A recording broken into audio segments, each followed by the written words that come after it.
আমার নাম বিষ্ণু দাস। বয়স ৬৭। ২৫ বছর ধরে শ্মশানে কাজ করি। ময়মনসিংহের ব্রহ্মপুত্র নদীর পাড়ে একটা শ্মশান ঘাট। ছোট জায়গা, কিন্তু এই এলাকার হিন্দু পরিবারের সবাই এখানেই আসেন। জন্মের পর মানুষ হাসপাতালে যায়, মৃত্যুর পর আমার কাছে আসে। ২৫ বছরে কত মানুষ পুড়িয়েছি হিসেব করিনি কখনো, করতে চাইও না। সংখ্যায় মানুষ গোনা ঠিক না।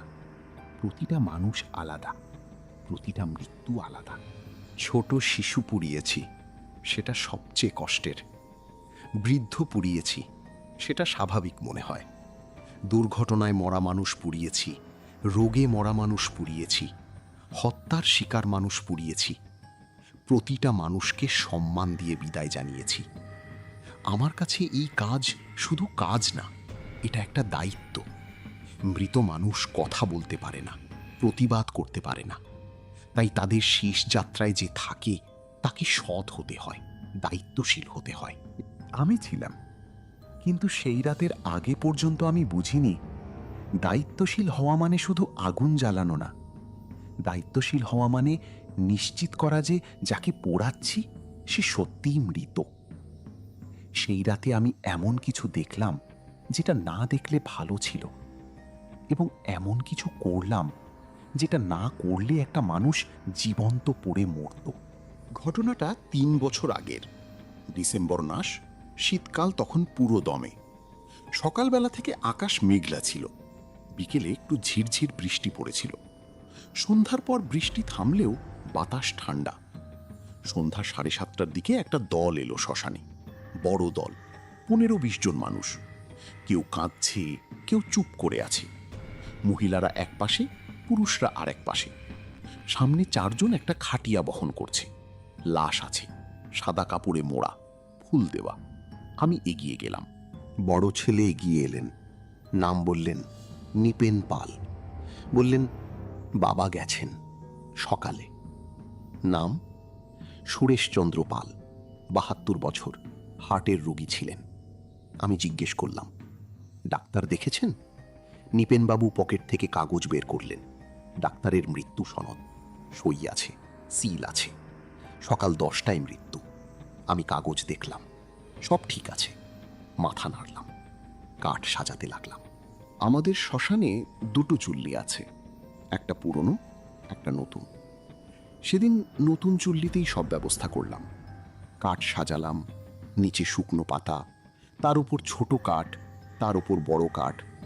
একটা বিশেষ কায়দায় সাজাতে হয় যাতে আগুন সমানভাবে ছড়িয়ে পড়ে। রাত 8টায় সব প্রস্তুত। পুরোহিত এলেন, মন্ত্র পড়লেন, পরিবারের সবাই ঘিরে দাঁড়ালো। খাটিয়া থেকে লাশ তোলা হলো চিতায়। বড় ছেলে নিপেন আগুন দিলেন। আমি পাশে দাঁড়িয়ে আছি। আগুন নিয়ন্ত্রণে রাখাটা আমার কাজ।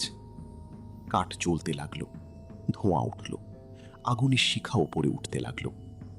পরিবার একটু পিছিয়ে গেল গরমের কারণে। আমি কাছে দাঁড়িয়ে, এই গরম আমি সইতে পারি, 25 বছরের অভ্যাস। আগুন জ্বলছে। 5 মিনিট পার হলো, তখন শুনলাম। প্রথমে মনে হলো কাঠ পোড়ার শব্দ। কাঠ পুড়লে একটা চড়চড় শব্দ হয়, এটাই স্বাভাবিক। কিন্তু এই শব্দটা আলাদা, একটু ভেজা শব্দ, যেন ভেতর থেকে কেউ কিছু বলার চেষ্টা করছে কিন্তু পারছে না। আমি মনোযোগ দিলাম, আবার শুনলাম। এবার আর সন্দেহ নেই, এটা কাঠের শব্দ না, এটা মানুষের শব্দ। একটা কাতরানো, চাপা, গলার ভেতর থেকে। আমার সারা শরীর ঠান্ডা হয়ে গেল। 25 বছরে এমন শুনিনি। কিন্তু তখনও নিজেকে বোঝাচ্ছিলাম, বলছিলাম এটা শরীরের ভেতরের গ্যাস বেরোচ্ছে, এটা হয়, পেশি সংকুচিত হয়ে শব্দ হয়। কিন্তু তারপর দেখলাম চিতার ভেতর থেকে একটা হাত বেরিয়ে এলো। সেই হাতটার কথা আমি কখনো ভুলব না। পোড়া হাত, কিন্তু নড়ছে। আঙুলগুলো ধীরে ধীরে মুষ্টিবদ্ধ হলো, তারপর খুলল, যেন কেউ কিছু ধরতে চাইছে। আমি 1 সেকেন্ড দাঁড়িয়ে থাকলাম, পুরো শরীর অসাড়। তারপর চিৎকার করলাম, থামাও, জল আনো। থামাও! আমার চিৎকার শুনে সবাই চমকে গেল। নিপেনবাবু ছুটে এলেন। কি হয়েছে? আমি বললাম না, শুধু বললাম, জল আনো এখনই। আমি নিজে কাছের বালতি থেকে জল ঢাললাম চিতায়। আর একজন এগিয়ে এলো, আরো জল। পরিবারের লোকজন বুঝতে পারছে না কি হচ্ছে।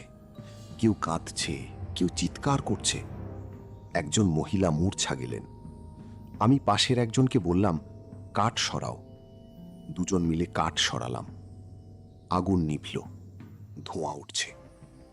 আমি ভেতরে হাত দিলাম। সুরেশচন্দ্র পাল, শরীরে পোড়ার দাগ, কাপড় পুড়ে গেছে, কিন্তু বুক উঠছে নামছে, শ্বাস নিচ্ছেন, জীবিত। পরিবারের মধ্যে হইচই পড়ে গেল। কেউ কাঁদছে, কেউ হাঁটু মুড়ে বসে পড়েছে। নিপেনবাবু বাবার হাত ধরে ডাকছেন, বাবা, বাবা। আমি বললাম, হাসপাতাল, এখনই হাসপাতাল। একটা গাড়ি ছিল পাশে, সেটাই করে হাসপাতালে নিয়ে যাওয়া হলো। আমি সেই রাতে শ্মশানেই থাকলাম, একা। কাউকে কিচ্ছু বলতে পারলাম না।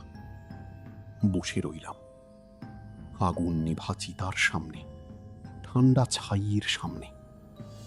ভাবলাম, আর 5 মিনিট দেরি হলে কি হতো।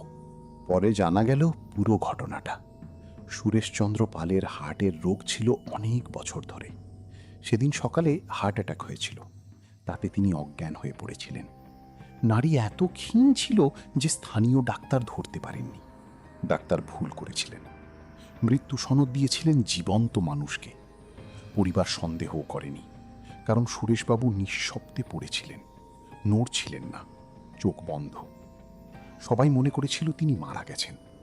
শুধু আমি ওই শব্দটা শুনেছিলাম, ওই হাতটা দেখেছিলাম।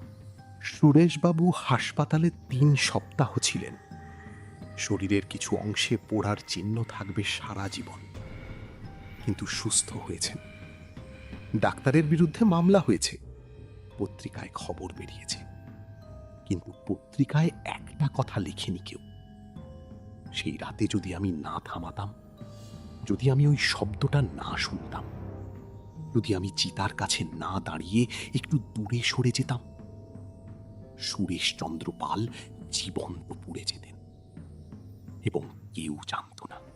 সেই ঘটনার পর থেকে আমার রাত বদলে গেছে। প্রতি রাতে একই স্বপ্ন না, কিন্তু মাঝে মাঝে স্বপ্নে দেখি সেই চিতা, আগুন জ্বলছে, আমি দাঁড়িয়ে আছি, কিন্তু স্বপ্নে আমি থামাই না। আমি দাঁড়িয়ে দেখি এবং চিতার ভেতর থেকে হাত বেরোয়। সেই হাত আমার দিকে আসে, আমি পিছিয়ে যাই, কিন্তু হাতটা আমাকে ধরে ফেলে। তারপর ঘুম ভেঙে যায়। ঘুম ভাঙলে আমি উঠে বসি। ঘর অন্ধকার, বাইরে নদীর শব্দ। আমি বসে থাকি অনেকক্ষণ। একবার স্বপ্নে একটু পরিবর্তন হলো। সেবার হাত বেরোলো, আমার দিকে এলো, কিন্তু আমি পিছিয়ে গেলাম না, এগিয়ে গেলাম, হাত ধরলাম, টানলাম। যে বেরিয়ে এলো সে সুরেশবাবু না, সম্পূর্ণ অচেনা একজন মানুষ। পোড়া মুখ, কিন্তু চোখ দুটো খোলা। সে আমার দিকে তাকালো, বলল, আমার সময় ছিল না, তুমি ছিলে না। আমি জিজ্ঞেস করলাম, তুমি কি? সে উত্তর দিল না, শুধু মাথা নামালো। তারপর ঘুম ভেঙে গেল। এই স্বপ্নের পর থেকে আমি একটা ভয়ে ভুগছি। 25 বছরে কত মানুষ পুড়িয়েছি, সবাই কি সত্যি মৃত ছিলেন? আমি কি সবার নাড়ি দেখেছিলাম? আমি কি সবার শ্বাস পরীক্ষা করেছিলাম? না, করিনি। কারণ ডাক্তারের সনদ থাকলে আমি প্রশ্ন করতাম না। কিন্তু সেই রাতেও ডাক্তারের সনদ ছিল, তবু সুরেশবাবু জীবিত ছিলেন। তাহলে আগের 25 বছরে? এই প্রশ্নের জবাব আমি খুঁজতে চাই না, কিন্তু প্রশ্নটা মাথা থেকে যায় না। সুরেশবাবু এখন সুস্থ আছেন, মাঝে মাঝে শ্মশানে আসেন, আমাকে দেখলে হাসেন, আমিও হাসি। কোনো কথা হয় না, কথার দরকার নেই। তিনি জানেন, আমি জানি, এটুকুই যথেষ্ট। কিন্তু একটা কথা আমি কাউকে বলিনি। সেই রাতে যখন আমি চিতা থেকে সুরেশবাবুকে টেনে বের করছিলাম, তখন একটু দূরে দাঁড়িয়ে একটা মানুষকে দেখেছিলাম, শ্মশানের বাইরে গাছের পাশে, পুরা কাপড় পরা, আমার দিকে তাকিয়ে আছে। আমি তাকালাম, সে মাথা নাড়ল, তারপর ঘুরে চলে গেল। আমি জানি না সে কে ছিল। হয়তো আমার স্বপ্নের সেই মানুষ, হয়তো আমাকে ধন্যবাদ দিতে এসেছিল, হয়তো বলতে এসেছিল এবার ঠিক হলো। আমি জানি না, কিন্তু সেই রাতের পর থেকে সেই মানুষটাকে আর স্বপ্নে দেখি না। শুধু মাঝে মাঝে সেই হাতটা দেখি, চিতার ভেতর থেকে বেরোচ্ছে, এবং আমি এগিয়ে যাচ্ছি, ধরছি, টানছি, এবং যে বেরিয়ে আসছি সে বেঁচে আছে। সেই স্বপ্নে আমি ভয় পাই না, সেই স্বপ্নে আমি শান্তি পাই, কারণ সেই রাতে আমি ঠিক কাজটা করেছিলাম। দেরিতে হলেও, অল্পের জন্য হলেও সুরেশচন্দ্র পাল বেঁচে আছে, এবং সেটাই সব।